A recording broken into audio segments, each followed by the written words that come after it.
We're here today in collaboration with Ipswich City Council and their Smart City program.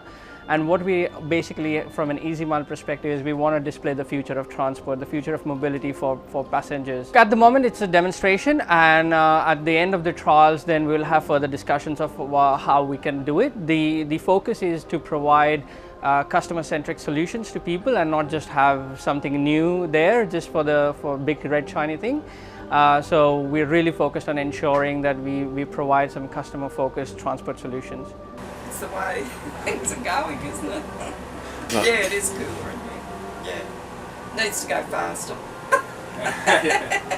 It can go up to 45 kilometers per hour, but the purpose of this trial, and we have actually capped it to 7 kilometers. And when it's on manual mode, we usually go between 3 to 5 kilometers. We use LiDARs, which is laser radars.